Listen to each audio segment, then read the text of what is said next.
ಶಿಡ್ಲಘಟ್ಟ ನಗರದ ಪ್ರವಾಸಿ ಮಂದಿರದಲ್ಲಿ ಇಂದು ಶಾಸಕರ ಪ್ರಾದೇಶಾಭಿವೃದ್ಧಿ ಅನುದಾನದಡಿಯಲ್ಲಿ ಅರ್ಹ ವಿಕಲಚೇತನ ಫಲಾನುಭವಿಗಳಿಗೆ ಸುಮಾರು 1 ಲಕ್ಷ ಬೆಲೆ ಬಾಳುವ 24 ದ್ವಿಚಕ್ರ ವಾಹನಗಳ ವಿಕಲಚೇತನ ಫಲಾನುಭವಿಗಳಿಗೆ ಕೀ ನೀಡುವ ಮೂಲಕ ಶಾಸಕರಾದ ಬಿಎನ್ ರವಿಕುಮಾರ್ ಅವರಿಂದ ವಿತರಣೆ ಮಾಡಲಾಯಿತು. ಈ ಒಂದು ಸಂದರ್ಭದಲ್ಲಿ ಮಾತನಾಡಿದ ಶಾಸಕರು, ಸರ್ಕಾರದಿಂದ ಬರುವಂತಹ ಅನುದಾನಗಳನ್ನು ಕ್ಷೇತ್ರದ ಅರ್ಹ ಫಲಾನುಭವಿಗಳಿಗೆ ನೀಡುತ್ತಾ ಕ್ಷೇತ್ರದ ಅಭಿವೃದ್ಧಿಯ ಹಾದಿಯಲ್ಲಿ ನಡೆಯುವುದಾಗಿ ತಿಳಿಸಿರುತ್ತಾರೆ. ಈ ಒಂದು ಸಂದರ್ಭದಲ್ಲಿ ನಗರಸಭೆ ಅಧ್ಯಕ್ಷರಾದ ವೆಂಕಟಸ್ವಾಮಿ, ಜೆಡಿಎಸ್ ಮುಖಂಡರಾದ ಎಸ್ಎಂ ರಮೇಶ್, ಬಂಕ್ ಮುನಿಯಪ್ಪ, ಉಮೇಶ್, ಮಂಜುನಾಥ್, ಮಧು, ಪ್ರಕಾಶ್ ಇನ್ನೂ ಮುಂತಾದವರು ಭಾಗಿಯಾಗಿದ್ದರು.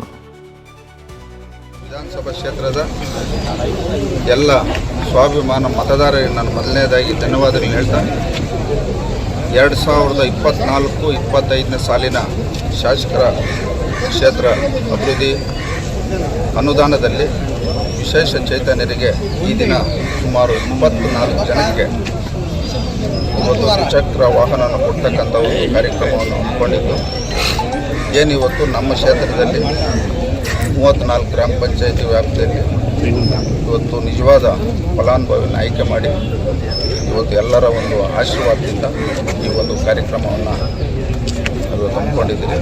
ಒಟ್ಟಾರೆ ಏನಿವತ್ತು ಕರ್ನಾಟಕ ಸರ್ಕಾರದ ಯಾವುದೇ ಒಂದು ಅನುದಾನ ಆಗುವುದು ಈ ರಾಜ್ಯದ ಜನಸಾಮಾನ್ಯರು ಕಟ್ಟಂಥ ತೆರಿಗೆ ಹಣದಿಂದ ಅನ್ನೋದನ್ನ ಎಲ್ಲ ಜನಪ್ರತಿನಿಧಿಗಳು ಗಮನದಲ್ಲಿಟ್ಕೊಂಡು ನಿಜವಾದ ಫಲಾನುಭವಿಗಳಿಗೆ ಮತ್ತು ಯಾವುದೇ ಅನುದಾನ ಬಂದರೂ ಸಹ ಅದು ಸದುಪಯೋಗ ಆಗ್ತಕ್ಕಂಥ ಕೆಲಸ ಆಗಬೇಕಂತ ಈ ಸಂದರ್ಭದಲ್ಲಿ ಹೇಳ್ತಾ, ಇವತ್ತು ವಿಶೇಷ ಚೇತನರು ನಮ್ಮ ತಾಲೂಕಿನಲ್ಲಿ ಸುಮಾರು 24 ಜನಕ್ಕೆ ಇವತ್ತು ಈ ವಾಹನವನ್ನು ಕೊಟ್ಟಿದ್ದೀರಿ.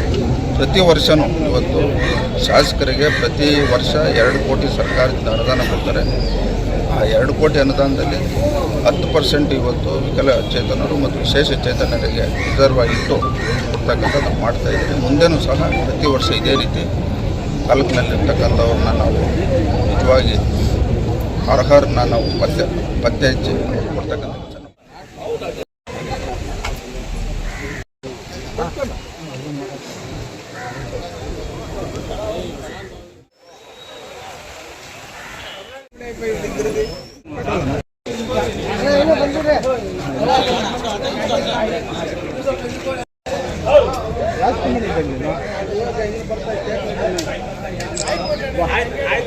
ಏನು ಕ್ಯಾರೆಟ್ ಅದಪ್ಪ ಬೇಸಿಕ್ ಕಾಣಿಸ್ತಾವ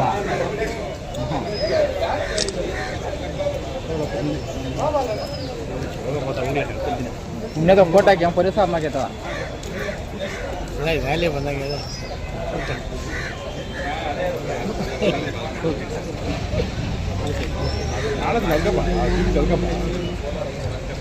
ಸ್ವಲ್ಪ ಇಲ್ಲ